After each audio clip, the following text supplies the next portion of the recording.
Octubre de 1998. Coyoacán, Ciudad de México. Sobre la mesa de madera de la cocina, junto a una taza de café a medio beber, yacía una nota. Apenas 4 frases escritas con la caligrafía apresurada de Elena Rojas. Tenía que protegerla. Era la única forma. No me busquen. Esas palabras secas y definitivas fueron el epitafio de una vida familiar y el comienzo de un misterio que se pudriría lentamente durante 2 décadas. La mañana en que Ricardo Montes encontró el papel, el aire frío de otoño entraba por la ventana abierta, trayendo consigo el olor a tierra mojada del patio. Elena, su esposa, y Sofía, su hijastra de 7 años, se habían desvanecido en el silencio de la madrugada, dejando atrás una casa llena de preguntas y un hombre cuya vida estaba a punto de ser irrevocablemente destruida por la sospecha y el juicio silencioso de todos los que lo rodeaban. Para entender la fractura, primero hay que recordar la imagen de aparente plenitud que proyectaban. La familia Galván Montes vivía en una casona de estilo colonial, de esas con gruesos muros de piedra volcánica que guardan el fresco y los secretos. El patio interior era el dominio de Elena, una ceramista de 32 años con una mirada perpetuamente melancólica. Estaba repleto de bugambilias fucsias que trepaban por las paredes y macetas de barro crudo, obras suyas, que esperaban su turno en el horno. Ricardo Montes, un arquitecto de 38 años, era la figura de la estabilidad, un hombre de sonrisa fácil y paciencia casi infinita. Juntos con la pequeña Sofía Galván de 7 años, parecían una postal perfecta en el corazón bohemio de Coyoacán, un barrio donde las leyendas y la vida cotidiana se entrelazan en sus calles empedradas.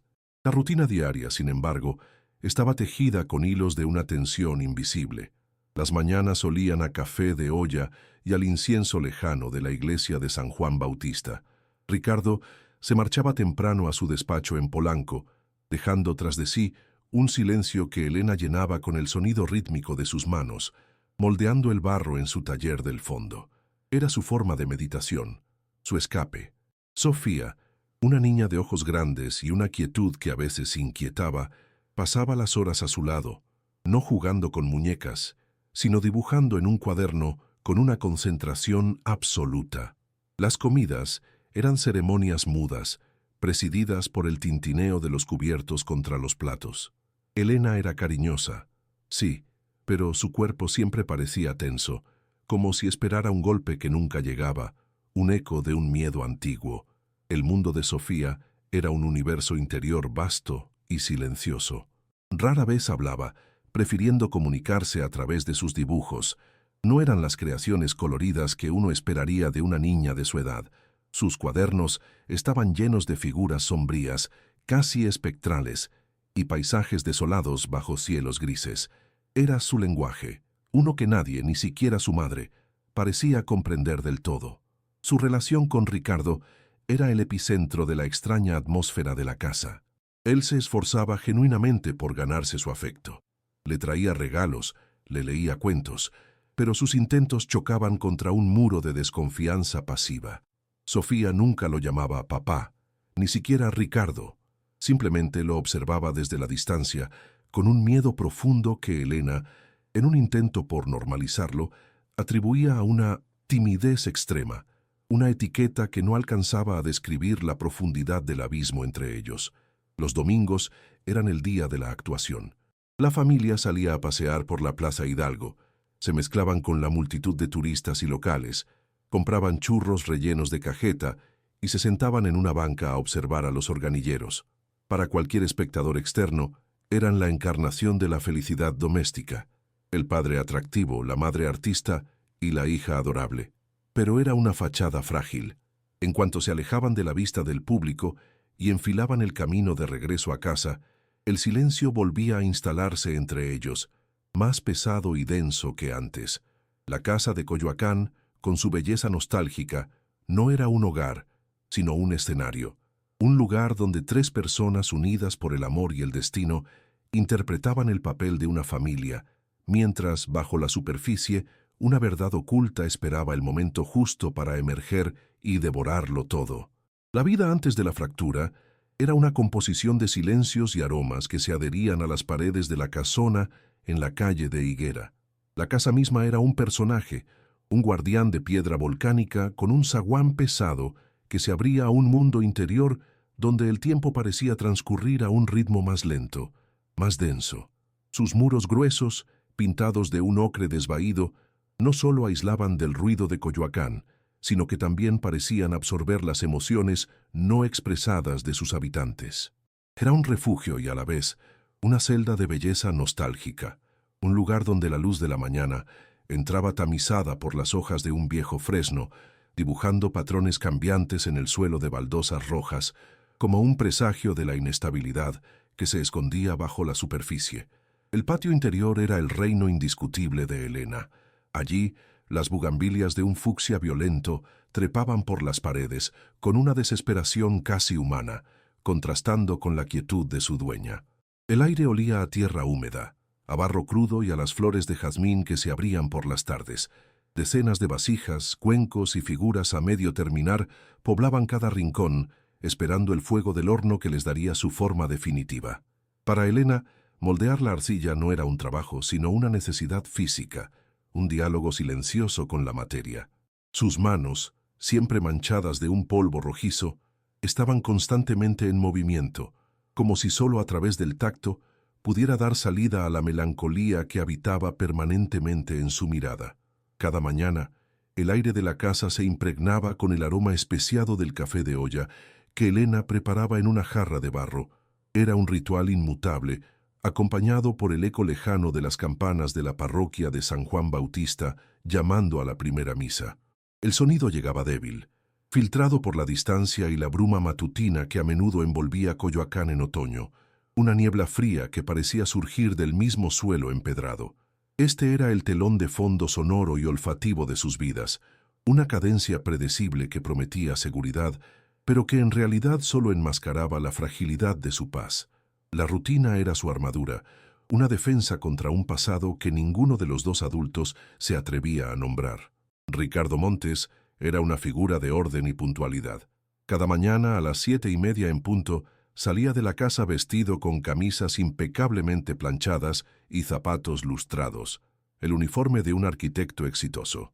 Su despedida era siempre la misma: un beso en la frente de Elena y una mano que intentaba, sin éxito, alborotar el cabello de Sofía, quien siempre se apartaba con un movimiento casi imperceptible.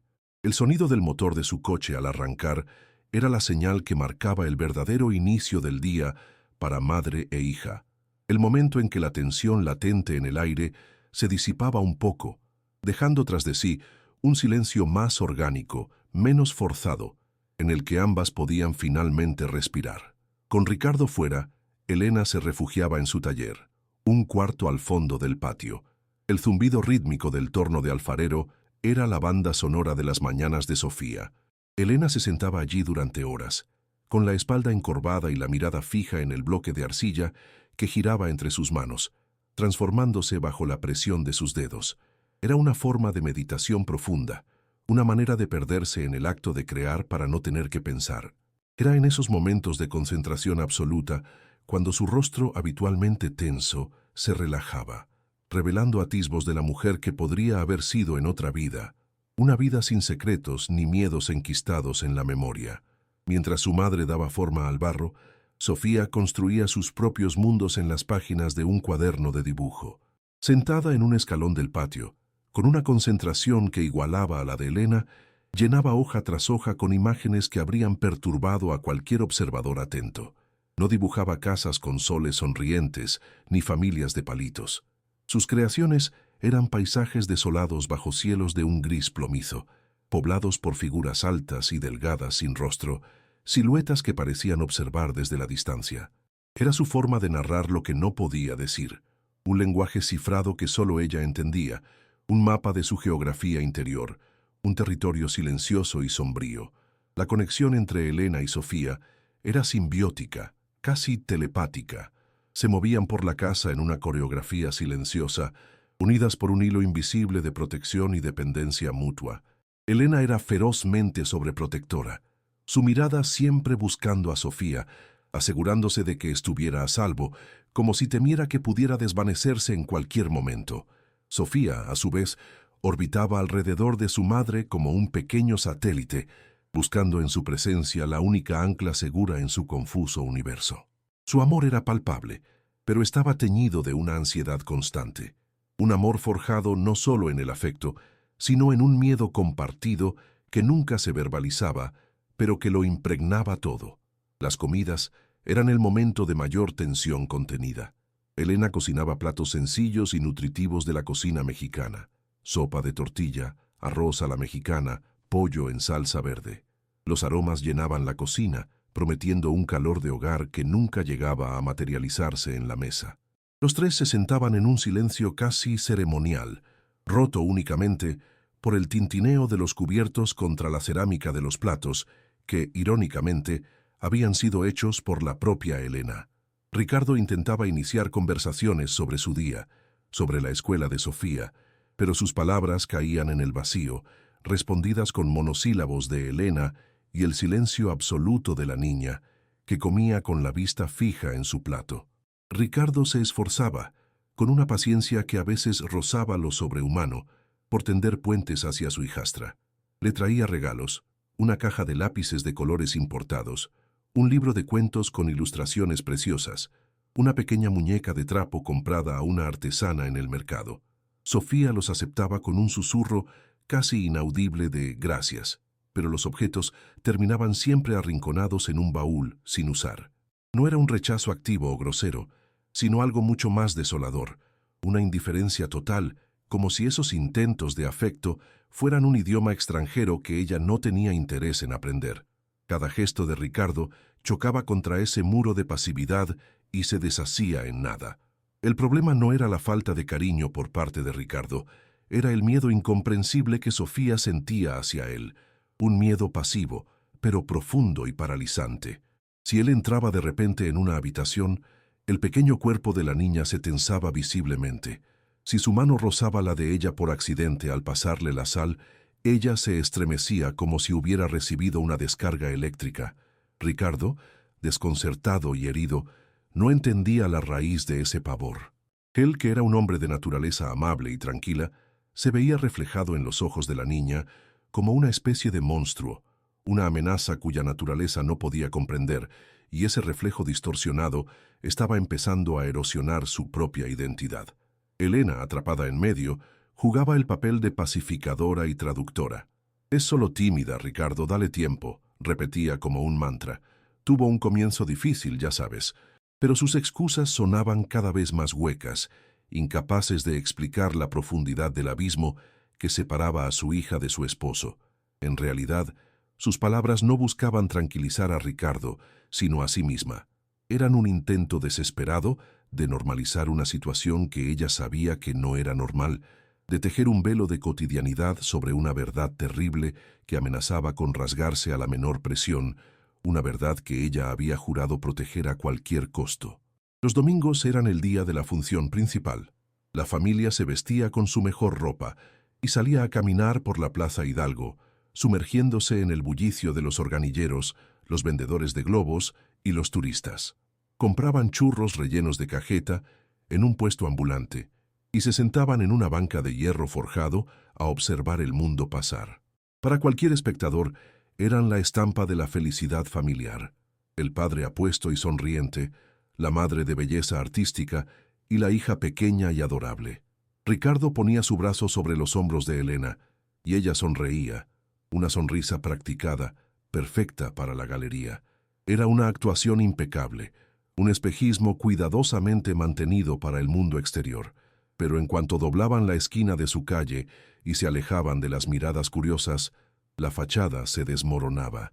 Las sonrisas se desvanecían, las manos se soltaban y el silencio, denso y sofocante, volvía a instalarse entre ellos. El camino de regreso a casa era siempre el más largo. La energía gastada en mantener las apariencias los dejaba a los tres agotados, vacíos. La casa los recibía con su frescura y su penumbra, y cada uno se retiraba a su rincón. Ricardo a su estudio a revisar planos, Elena a su taller a limpiar sus herramientas y Sofía a su habitación, a su cuaderno de dibujos, el único lugar donde podía ser honesta. La hermosa casona de Coyoacán no era un hogar, sino un escenario. Cada objeto, desde las cerámicas de Elena hasta los libros de arquitectura de Ricardo, formaba parte del atrezo de una obra de teatro sobre una familia feliz. Los tres eran actores en un drama cuyo guión no entendían del todo, especialmente Sofía y Ricardo. Interpretaban sus papeles con la mayor diligencia posible, movidos por el amor, el deber o la costumbre.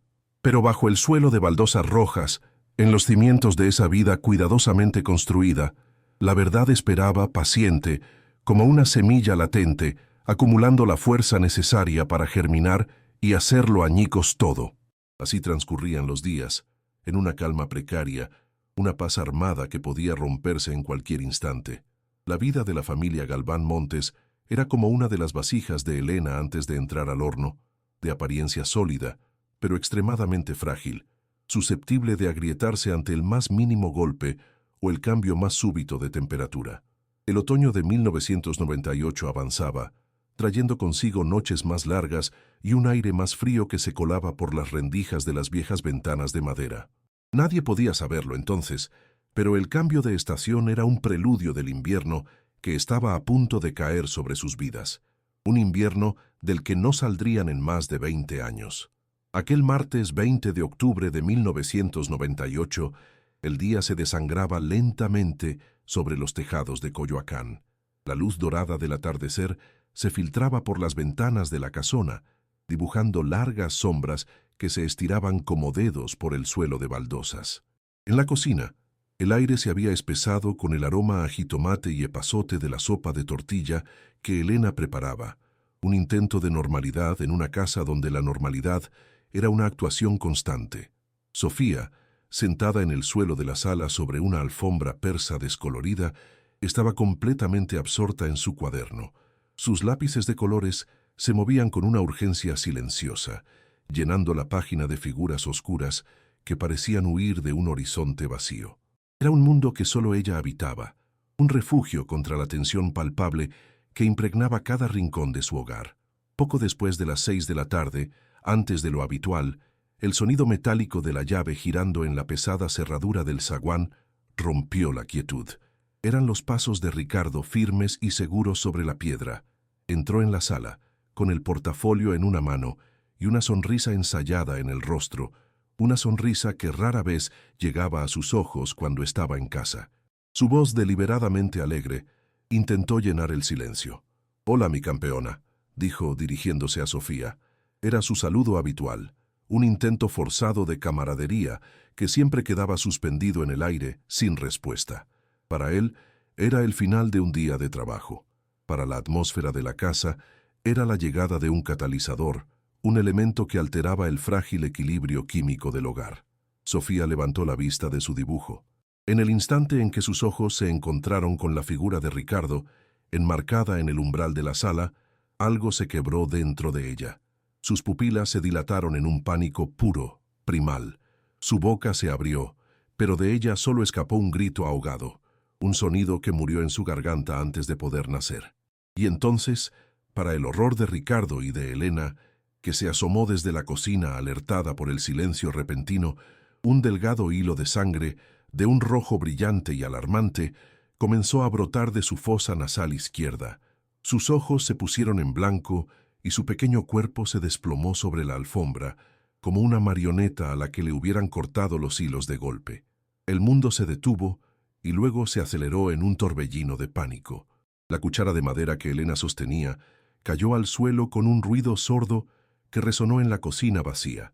Corrió hacia su hija, arrodillándose a su lado, llamando su nombre con una voz temblorosa. Ricardo, paralizado por un segundo por la incomprensión y el miedo, reaccionó dejando caer su portafolio. Juntos, envolvieron a la inconsciente Sofía en una manta y corrieron hacia el coche. El trayecto de 5 minutos hasta el consultorio de la pediatra del barrio, la doctora Ana Morales, fue un borrón de calles empedradas, fachadas de colores y el sonido ahogado de los sollozos de Elena, una plegaria desesperada en el denso tráfico de la tarde de la Ciudad de México. El consultorio de la doctora Ana Morales, ubicado en una discreta casa de la calle Malintzin, olía a antiséptico y a la calma profesional de quien ha visto casi todo. Era una mujer de unos 45 años, de mirada seria y gestos precisos, conocida en la comunidad por su dedicación y su ojo clínico.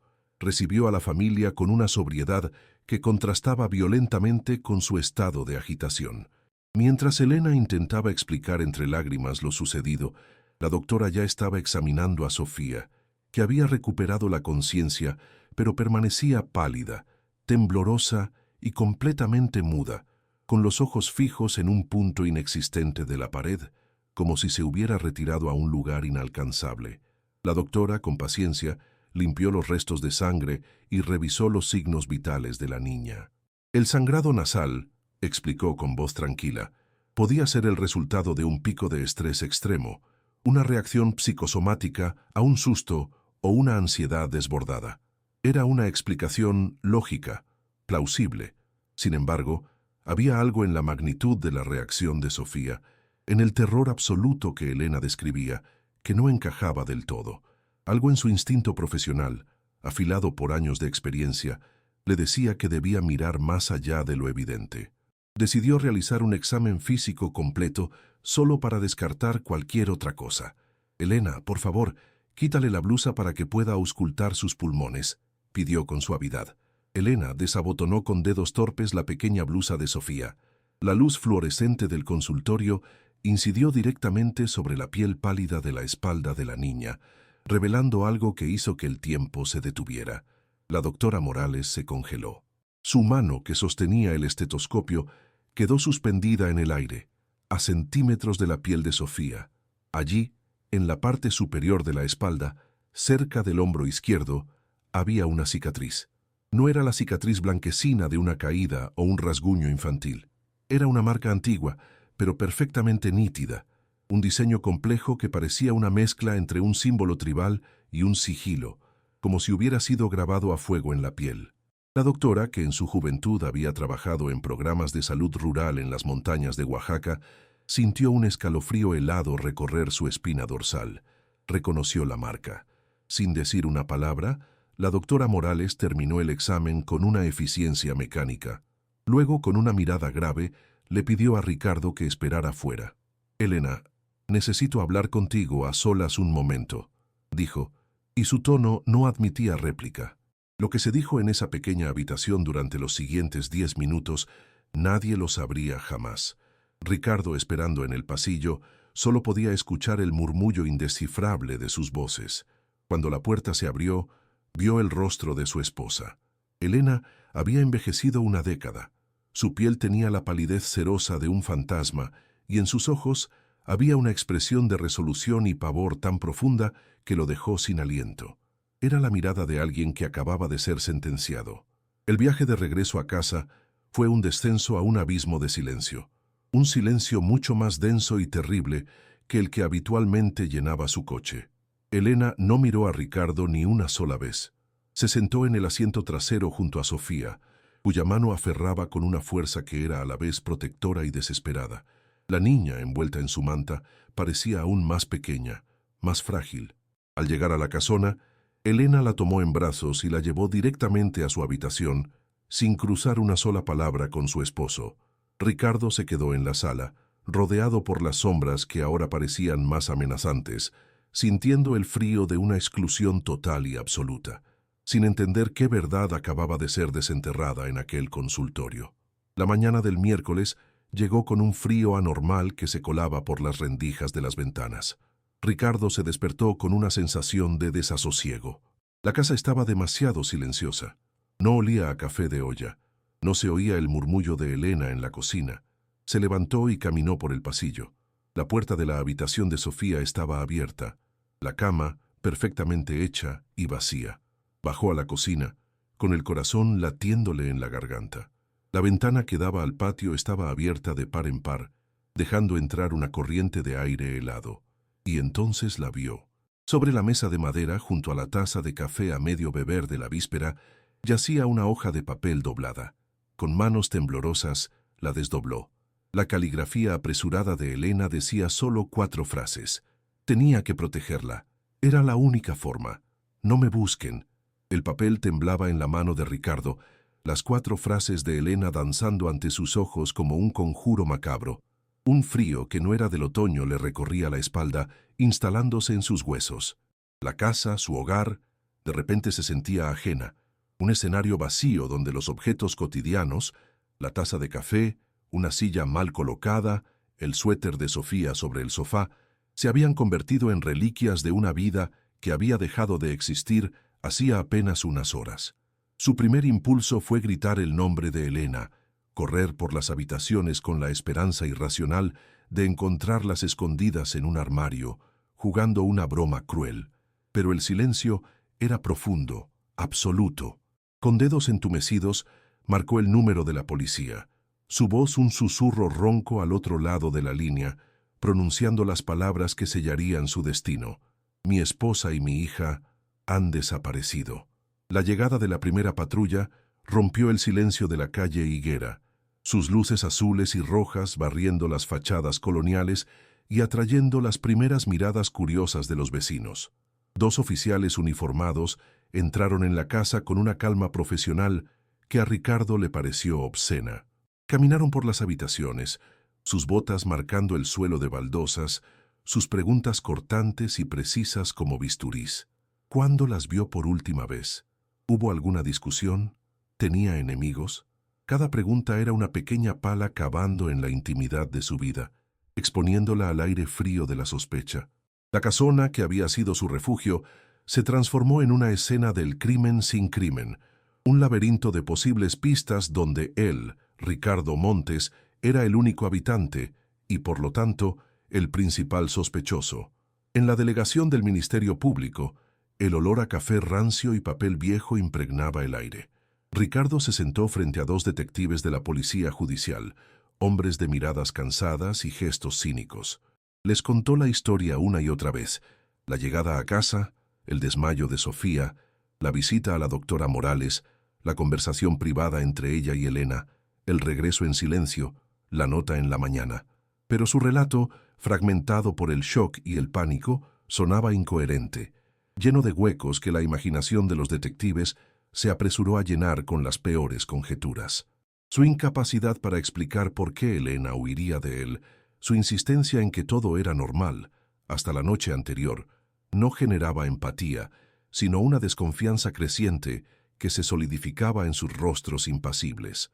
La primera grieta en la muralla de su privacidad la abrió la señora Carmen, su vecina de al lado, una mujer mayor cuya vida consistía en observar el mundo desde su ventana.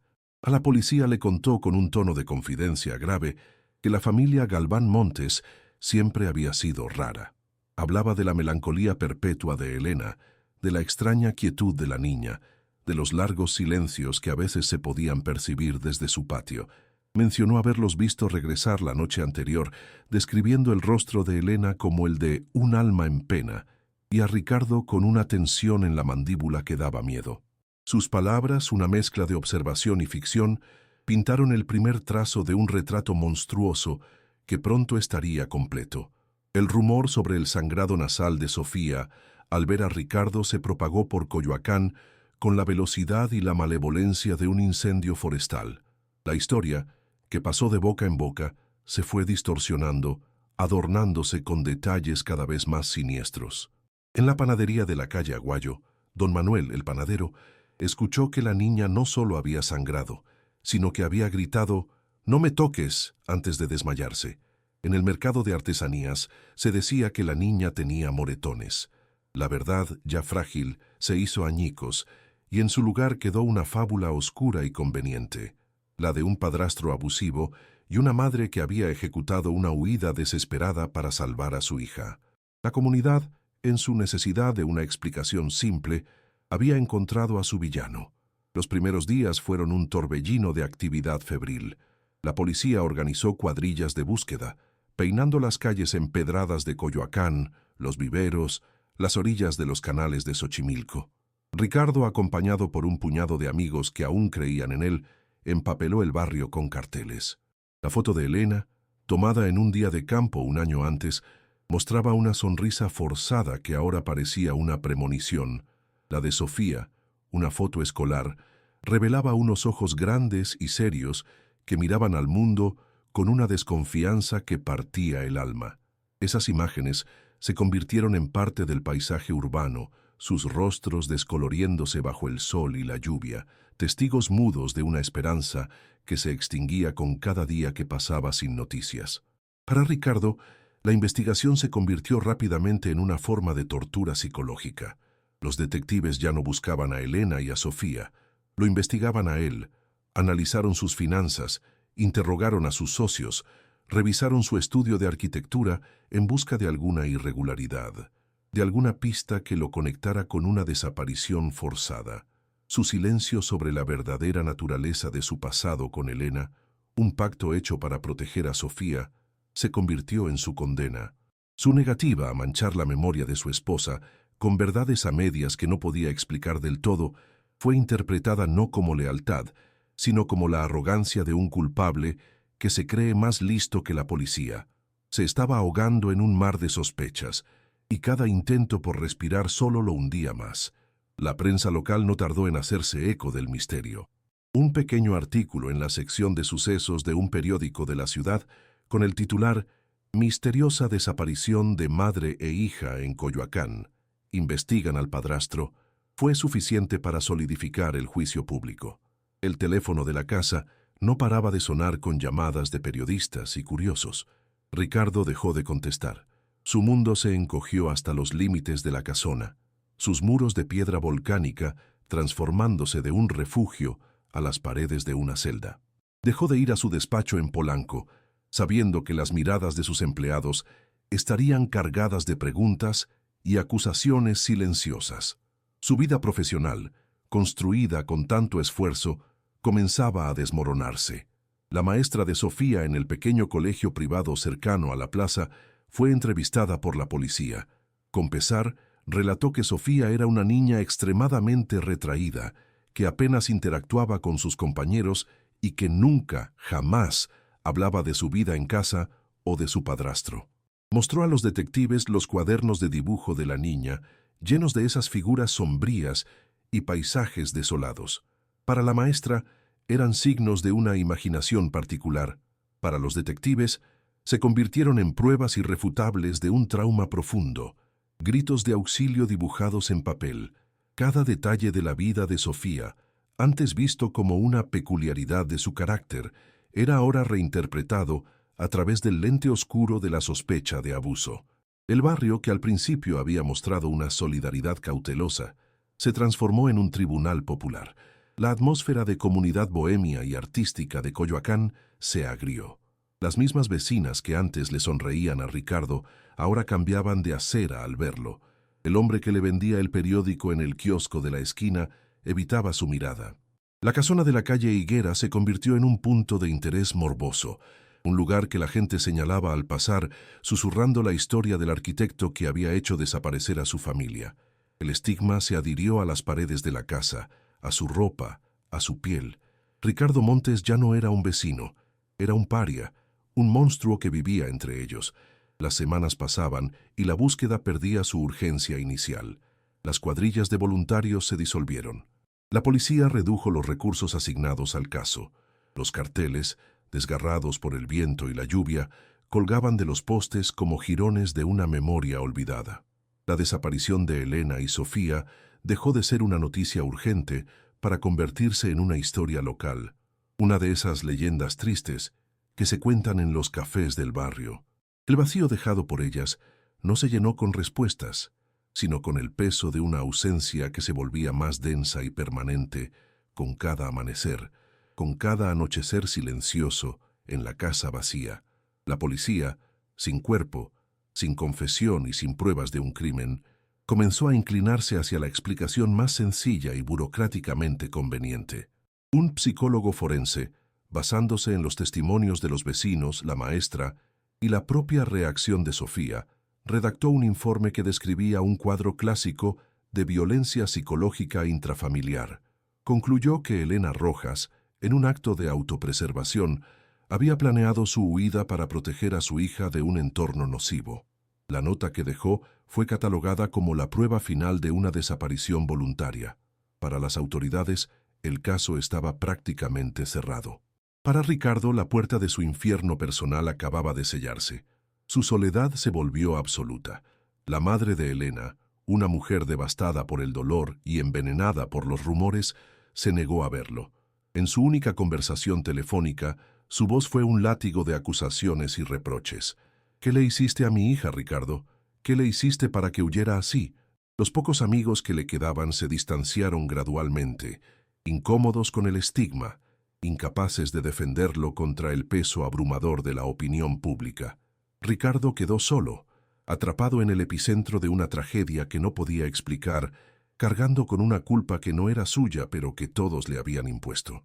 Finalmente, a principios de diciembre, menos de 2 meses después de aquella mañana fatídica, el caso de Elena Rojas y Sofía Galván fue oficialmente archivado como ausencia voluntaria. El expediente fue a parar a un estante polvoriento en alguna oficina gubernamental, uno más entre miles de casos sin resolver. Para el sistema era el fin de un trámite. Para Ricardo era la formalización de su condena perpetua. La justicia, en su ciega burocracia, no solo no había encontrado la verdad, sino que había ayudado a construir una mentira que lo destruiría lenta e inexorablemente durante los siguientes 20 años. El vacío en la casa ya no era una ausencia, era una presencia, un ente que lo acompañaría cada día. Ricardo quedó solo en la inmensa y silenciosa casona de la calle Higuera. Las bugambilias del patio seguían floreciendo con una indiferencia cruel. Una noche, incapaz de dormir, entró en la habitación de Sofía, que permanecía intacta como un santuario. Sobre el pequeño escritorio encontró uno de sus cuadernos de dibujo.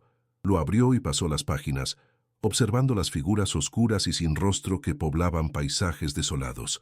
Por primera vez no vio los garabatos de una niña, sino un reflejo de su propia existencia.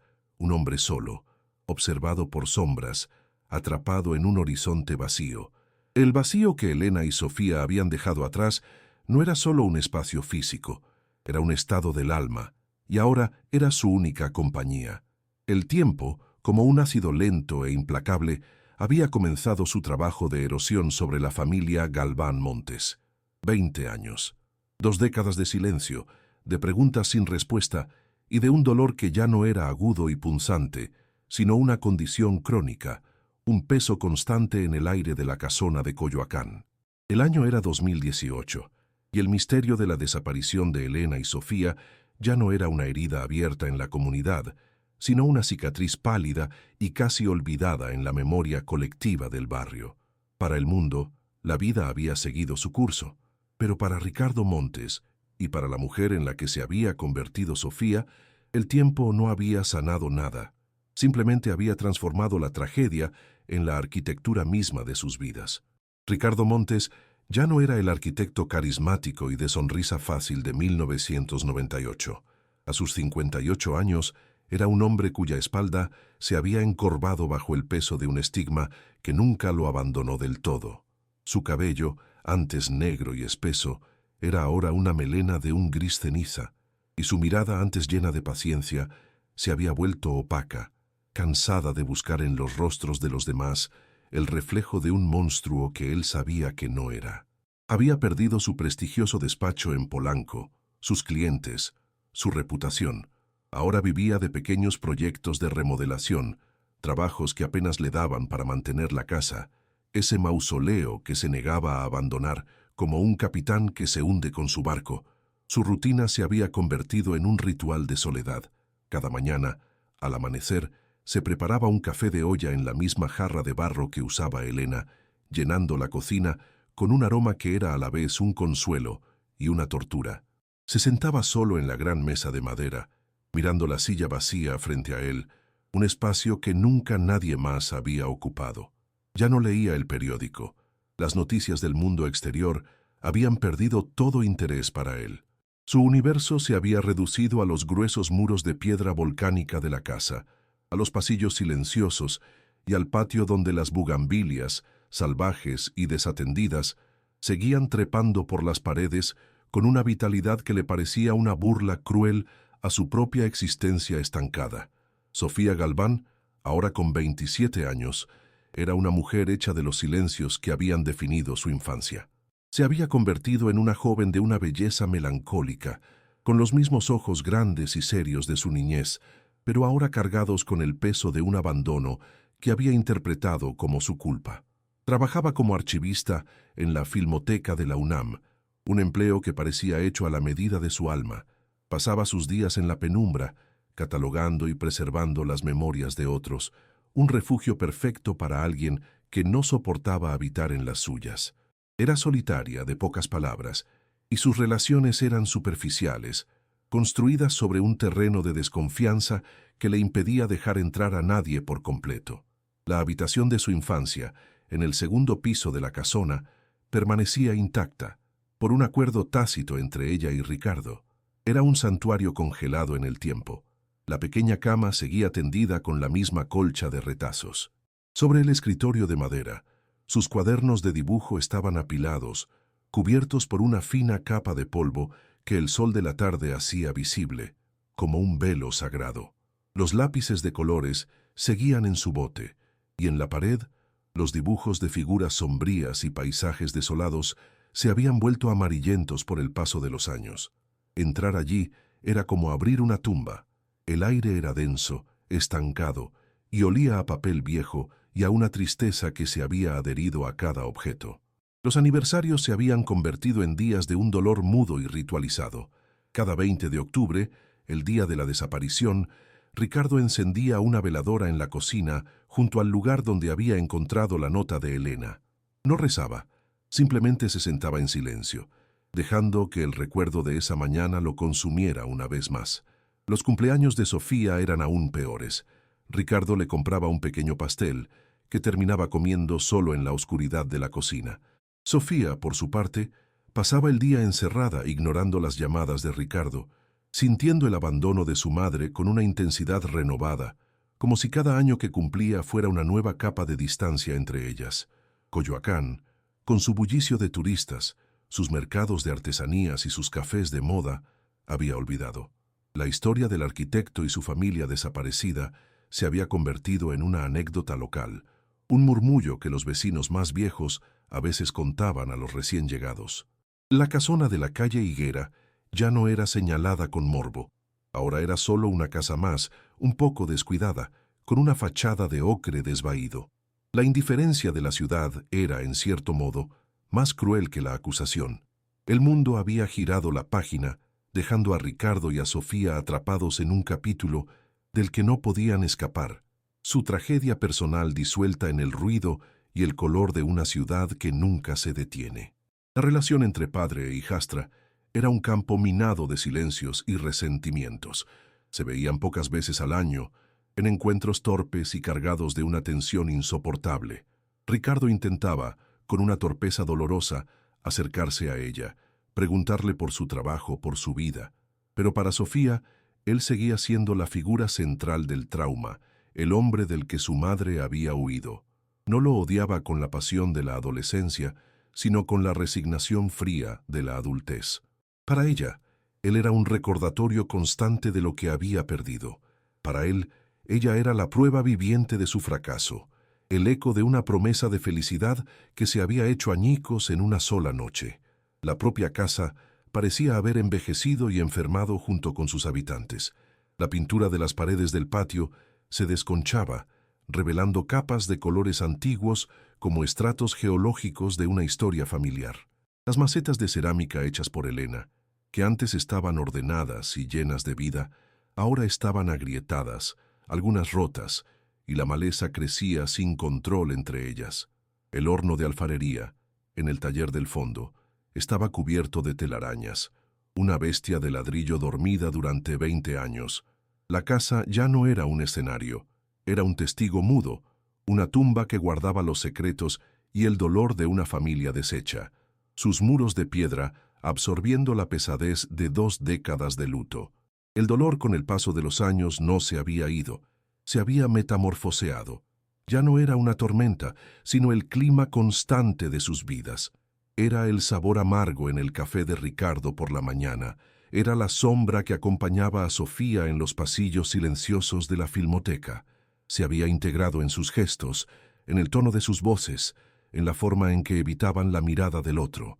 Eran dos islas de soledad en un océano de recuerdos compartidos pero nunca discutidos, cada uno anclado a su propia versión de la tragedia. Y así habrían seguido, a la deriva en ese mar de silencio, si el destino, en la forma de la muerte de un ser querido, no hubiera decidido forzarlos a dragar el fondo de ese océano. El otoño de 2018 llegó con una noticia que actuó como una llave oxidada, girando en una cerradura que llevaba 20 años sellada. La abuela materna de Sofía, la madre de Elena, había fallecido. La muerte, en su fría burocracia, dejó a Sofía como la única heredera de la casona de la calle Higuera, una propiedad que no había pisado en más de una década. La tarea de vaciarla, de clasificar una vida entera de objetos para poder venderla, no era solo una obligación legal, sino un descenso forzado a las ruinas de su propia historia.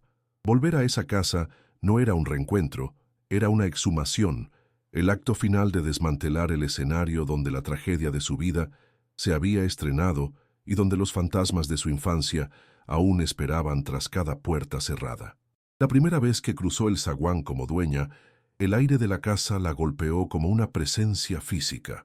Era un aire denso, estancado, cargado con el olor a polvo, a madera vieja y a una tristeza que parecía haberse impregnado en los propios muros de piedra. Cada objeto estaba en su lugar, cubierto por el velo del tiempo, como en una tumba faraónica. El suéter de Ricardo sobre un sillón, un libro abierto boca abajo sobre una mesa, las tazas de café en el escurridor.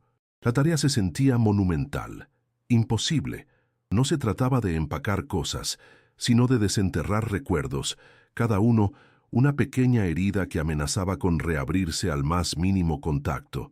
La soledad allí dentro era más profunda que en cualquier otro lugar del mundo. Decidió empezar por el lugar más difícil, el que más había evitado en sus recuerdos, el taller de cerámica de su madre. La puerta de madera se abrió con un quejido largo y lastimero. Dentro, el tiempo se había detenido de una forma aún más brutal. El torno de alfarero, una mole de hierro y madera, estaba cubierto por una gruesa capa de polvo y telarañas. Las vasijas a medio terminar seguían en los estantes, algunas agrietadas por los cambios de temperatura a lo largo de los años. El olor a arcilla seca y a encierro era abrumador. Era el epicentro del mundo de su madre, un santuario de creación que ahora parecía un mausoleo. Sofía sintió una oleada de resentimiento y dolor. La presencia de su madre era tan palpable como su ausencia. Para poder limpiar el rincón más alejado, necesitaba mover el pesado torno. Con un esfuerzo que la dejó sin aliento, lo empujó centímetro a centímetro. El metal raspó contra las baldosas del suelo, un sonido agudo que rompió el silencio de 2 décadas. Fue entonces cuando lo vio. Una de las baldosas bajo el torno estaba ligeramente levantada, fuera de lugar. Con curiosidad, la levantó. Debajo, en un pequeño compartimento excavado en la tierra, había una caja de metal rectangular, oxidada y fría al tacto. No era grande, pero se sentía pesada, densa, como si contuviera algo más que simples objetos.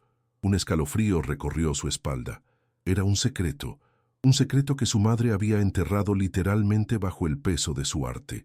Llevó la caja a la cocina y la depositó sobre la mesa de madera, en el mismo lugar donde Ricardo había encontrado la nota 20 años atrás. Durante varios minutos solo la miró, con el corazón latiéndole en la garganta. Abrirla se sentía como una profanación, una violación de un silencio sagrado. Finalmente, con los dedos temblorosos, forzó la tapa oxidada, que cedió con un chirrido metálico. Dentro, el olor a papel viejo y a tiempo contenido la envolvió. Había un pequeño diario de cuero, un fajo de fotografías descoloridas atadas con un cordón y un recorte de periódico, amarillento y frágil. Eran los restos del naufragio de la vida de su madre, una vida que Sofía se dio cuenta de que no conocía en absoluto. Con manos temblorosas, abrió el diario. La caligrafía de Elena, apretada y elegante, llenaba las páginas. Lo que leyó en las primeras hojas destrozó los cimientos de su realidad. Elena no había nacido en la Ciudad de México. Había nacido y crecido en una comunidad aislada en las montañas de Chiapas, una secta llamada La Semilla Luminosa, liderada por un hombre carismático y cruel. El diario describía con un detalle escalofriante los rituales de purificación, el control absoluto sobre sus seguidores y el adoctrinamiento que comenzaba desde el nacimiento. Sofía leyó sobre una infancia sin libertad, un mundo de obediencia y miedo disfrazado de iluminación espiritual. El recorte de periódico confirmaba la historia. Hablaba del desmantelamiento de la secta por las autoridades, años después de que Elena hubiera escapado. Siguió leyendo, y una frase hizo que el aire abandonara sus pulmones. Elena describía el ritual de iniciación para todos los niños nacidos en la comunidad. Una marca, un símbolo que los identificaba como propiedad del líder, grabado a fuego en la espalda. Sofía instintivamente llevó una mano a su hombro izquierdo, a la cicatriz que siempre había odiado, la que había creído una marca de nacimiento extraña. No era una marca de nacimiento, era un sello de propiedad. El diario narraba la aterradora huida de Elena, con una Sofía de apenas 2 años en brazos, escapando en medio de la noche para salvar a su hija de ese destino. La mujer que había considerado débil y fugitiva se revelaba como una superviviente de una fortaleza inquebrantable. Entonces llegó la revelación que lo cambió todo. Ricardo Montes no era un hombre que su madre había conocido por casualidad en la ciudad. El diario lo explicaba. Él también era un exmiembro de la Semilla Luminosa, uno de los pocos que había logrado escapar años antes que ella. Se habían reencontrado en la Ciudad de México, 2 náufragos del mismo infierno, y se habían enamorado, unidos no solo por el afecto, sino por el trauma compartido. Su matrimonio no fue un romance, fue un pacto de sangre, un juramento de silencio para proteger a Sofía del pasado, para construir una vida normal sobre las cenizas de un horror que nadie podría entender. El silencio de Ricardo durante todos estos años no había sido una admisión de culpa, sino la custodia de una promesa. Las últimas páginas del diario, escritas con una caligrafía temblorosa y urgente, narraban los eventos de aquel fatídico 20 de octubre de 1998. El sangrado de nariz de Sofía no había sido por la llegada de Ricardo. Horas antes, mientras jugaba cerca de la casa, un hombre, un rostro del pasado de la secta, se le había acercado y le había hablado. La visión de Ricardo, su otro único vínculo con ese mundo aterrador, había desencadenado una reacción de pánico postraumático tan violenta que su cuerpo no la soportó. La doctora Morales, que había trabajado en programas de salud rural en Chiapas, reconoció la cicatriz al instante. Su mirada no fue de sospecha, sino de terror y comprensión. Para Elena, fue la confirmación de su peor pesadilla. La secta los había encontrado. La nota final de Elena: tenía que protegerla. Era la única forma. No me busquen. Se resignificó en la mente de Sofía con una claridad devastadora. No fue un abandono, fue un acto de sacrificio supremo. Elena no huyó de Ricardo, huyó para Ricardo y para Sofía.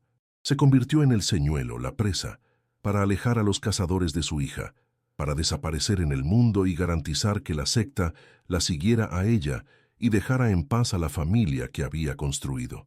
El silencio de Ricardo, su reputación destruida, su vida arruinada, fue el precio que pagó por honrar la última voluntad de la mujer que amaba, proteger a Sofía a cualquier costo, incluso al costo de su propia vida. La verdad no era liberadora, era una losa de amor y sacrificio tan pesada que aplastaba. El diario se cerró, pero el mundo que había abierto no pudo volver a su lugar. Sofía permaneció sentada en la cocina durante horas, con el peso del cuaderno de cuero en sus manos y el frío de 20 años de un juicio equivocado instalándose en sus huesos. La luz del atardecer se filtraba por la ventana, la misma luz que había iluminado sus dibujos infantiles, pero ahora revelaba una verdad tan monstruosa y a la vez tan llena de un amor sacrificial que la dejaba sin aire. Cada recuerdo de su vida, el silencio de Ricardo, su propia desconfianza, el resentimiento hacia su madre, se reconfiguró bajo esta nueva y terrible luz. Ya no era la hija abandonada, era la razón de un sacrificio, la depositaria de un secreto guardado con la vida de dos personas. El dolor no desapareció, se transformó en algo más profundo, una mezcla de culpa, gratitud y una pena insondable por la heroína que nunca supo que tuvo. Esa misma noche, condujo hasta la casona de la calle Higuera. Ricardo le abrió la puerta, su rostro marcado por la sorpresa y la cautela de siempre. Se veía más viejo, más cansado de lo que ella recordaba. Sin decir una palabra, Sofía entró y colocó la caja de metal y el diario sobre la mesa de la cocina. Él miró los objetos, luego la miró a ella, y en sus ojos cansados, Sofía vio un destello de una antigua alarma, el miedo a que el pasado finalmente hubiera vuelto para reclamar lo que quedaba de ellos. Ella solo pudo susurrar con la voz rota: «Lo sé, Ricardo, ahora lo sé todo». El silencio que siguió no fue el de siempre, pesado y hostil. Fue un silencio de rendición, de un peso finalmente compartido. Por primera vez en 20 años, Ricardo Montes, el guardián de la promesa, dejó que una lágrima silenciosa rodara por su rostro arrugado. No hubo un funeral, porque no había cuerpo que enterrar. No hubo disculpas, porque las palabras eran insuficientes para sanar 2 décadas de heridas. En su lugar, al día siguiente, ambos entraron juntos al taller de Elena. El polvo flotaba en el aire, danzando en los haces de luz que se colaban por la ventana sucia. Juntos, limpiaron el torno, quitaron las telarañas de las vasijas rotas y barrieron el suelo de arcilla seca. Fue un ritual mudo, un acto de duelo compartido. Al tocar las herramientas de su madre, las piezas a medio terminar, Sofía sintió por primera vez la esencia de Elena no como una ausencia, sino como una presencia forjada en el sacrificio. Ricardo, a su lado, no era el monstruo de su infancia, sino el soldado que se había quedado a custodiar las ruinas, un hombre cuya lealtad había costado todo. La verdad nunca salió de los muros de esa casa. Para el barrio de Coyoacán, para el mundo, Ricardo Montes siguió siendo el hombre del que su familia había huido. Pero eso ya no importaba. La justicia que Sofía anhelaba no era pública, sino íntima. Se mudó de vuelta a la casona, no para ocupar un espacio vacío, sino para llenarlo con una nueva comprensión. Cuidaba de Ricardo, no por lástima, sino con el profundo y doloroso respeto que se le tiene a quien ha soportado un sufrimiento inimaginable por amor. La vida que habían perdido no podía recuperarse. El tiempo robado era una deuda impagable. Pero en la quietud de sus días compartidos, en los silencios que ahora eran de compañía y no de distancia, encontraron una forma de paz, una tregua melancólica con el pasado. Una tarde de otoño, Sofía se sentó sola en el patio interior, con el diario de su madre sobre el regazo. Las bugambilias, esas mismas que habían florecido con una indiferencia cruel durante 20 años, trepaban por la pared con su fucsia violento. Ahora, en sus colores vibrantes y su crecimiento salvaje, ya no veía indiferencia, sino la fuerza desesperada y hermosa del amor de su madre. Un amor que no se había manifestado en abrazos o palabras, sino en la huida, en el silencio, en la ausencia. La cicatriz en su espalda ya no ardía con el recuerdo del miedo, sino con el peso de una protección absoluta. Y en esa revelación final, Sofía entendió. La prueba más grande del amor que su madre le había tenido no era un recuerdo feliz, sino la inmensidad del dolor que su ausencia había sido capaz de crear.